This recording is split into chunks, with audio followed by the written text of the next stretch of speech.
What it do, y'all? What it do? What it do? What it do? So I apologize for the horrible lighting. I'm in my garage. It's been raining really hard off and on outside today.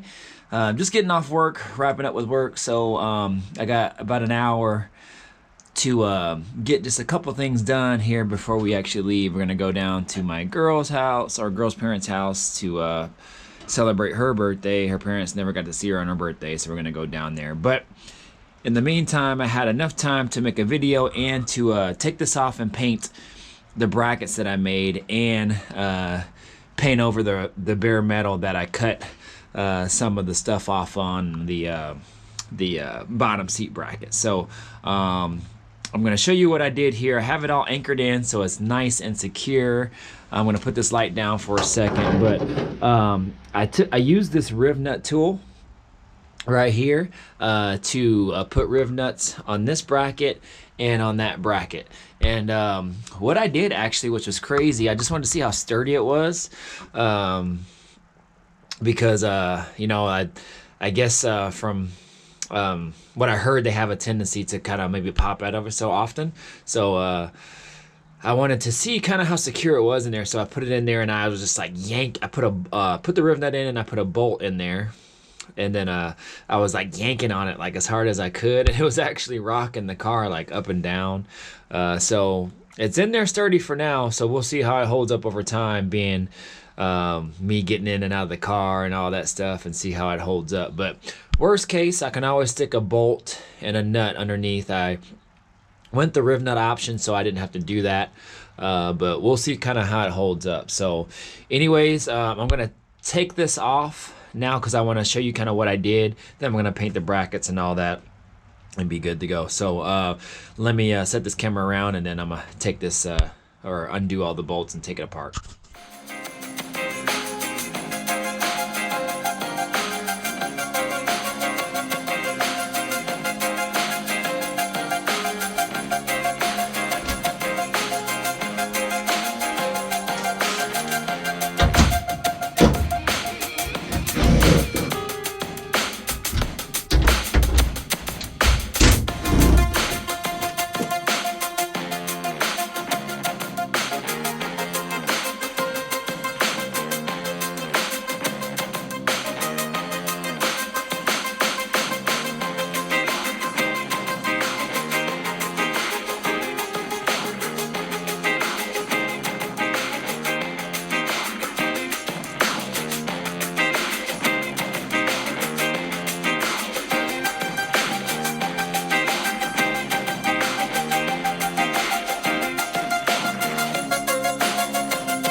All right, your boy is back. So I got the seat out, the bracket out at least, and I just wanted to show you guys what I did. So this is what I did. So all these markings here that you see, there's a marker there, a marker that I marked right here.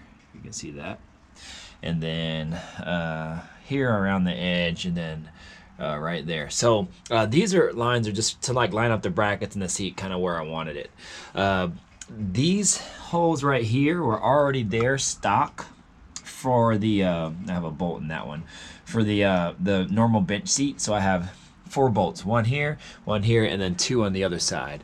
The bucket seat locations obviously would have brackets here, and then they're kind of like lifted brackets. I don't know how tall they are, but then they have just like an all thread post that sits up, and then you just put the seat on it and then just screw the nut down on it.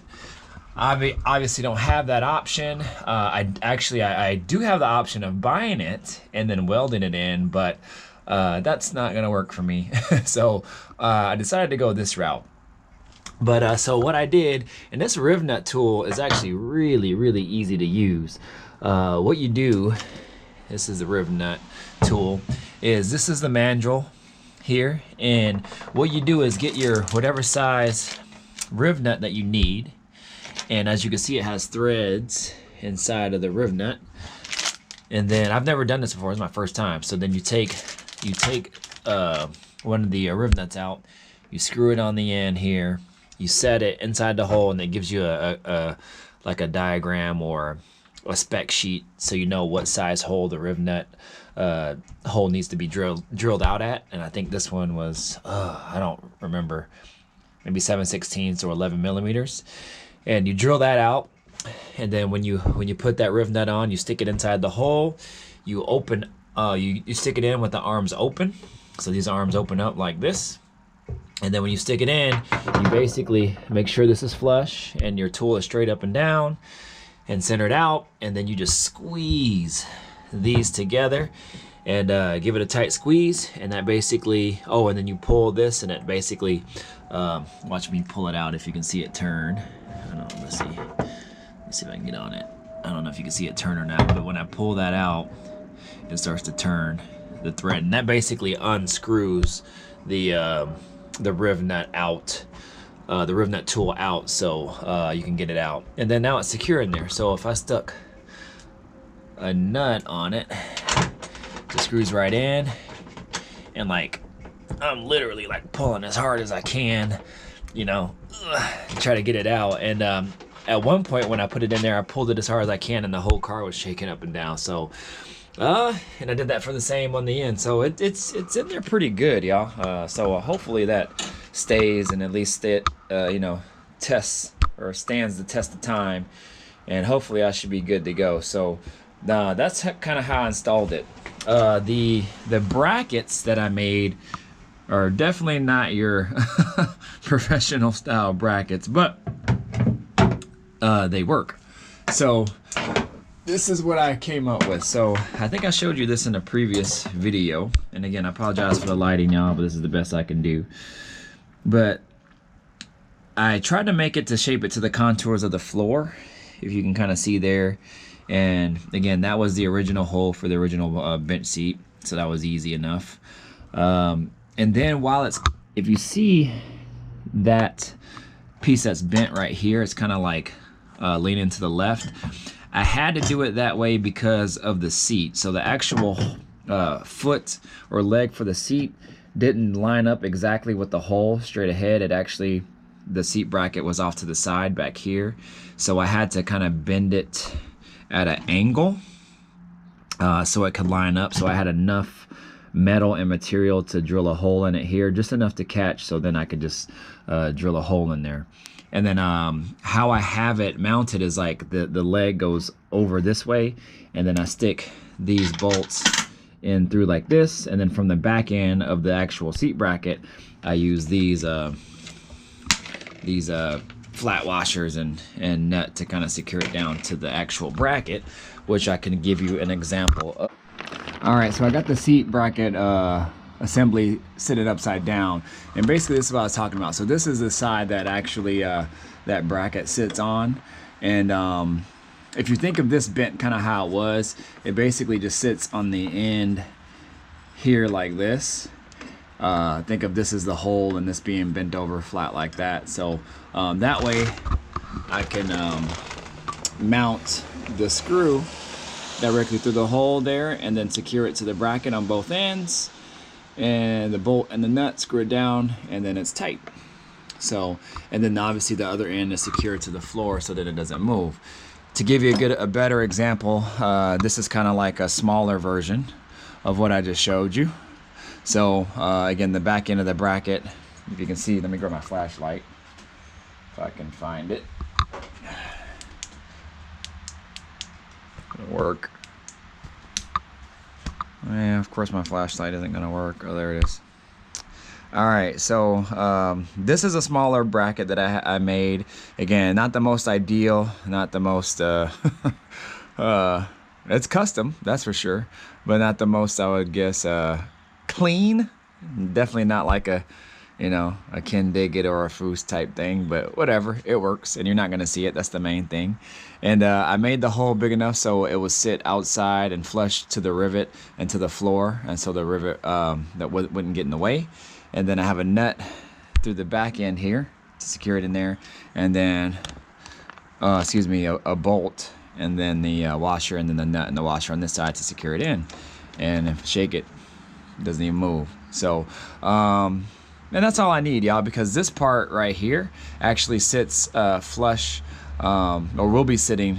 It's actually a little bit elevated off the floor, but I think once I get I left a little bit of space for the carpet and all that too, so when the carpet is in and all that, it would kind of have some room to kind of fit under there. That way it doesn't sit like super tight against the carpet, between and the carpet wouldn't get like crazy, I guess, smushed between this and the carpet. So I kind of left a little bit of wiggle room.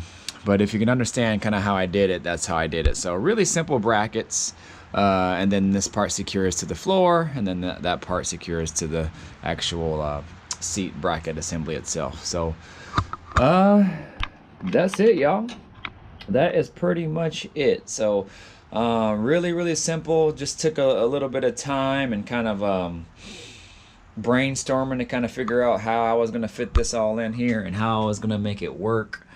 But it ended up working out pretty damn good, if I should say so myself. So all I'm going to do right now is take this bracket off, this bracket off, paint it black, and then this bare metal here that I had to cut off of the actual seat assembly bracket itself on both sides, I'm going to spray those black as well, so that way they don't rust. And then I will call it a day. All right, y'all, that is it for me today. I'm gonna get this knocked out, paint these pieces, let them dry for the next overnight or whatever, since I'm gone. And then that way when I come back, I can put the seats together and then have that seat set in there and then be good to go. So yeah, driver's side's done, and that's all I wanted to get done right now, so that way when I get the car running and everything, obviously there's a seat that I can be able to sit in and have access to driving and all that and be good to go, and I'll deal with the passenger side later. But at least I got one done, and I can use this kind of like as a template for the next for the passenger side. So anyways, y'all, I'm out of here. You know what to do. Like, comment, subscribe, refer me to somebody, y'all.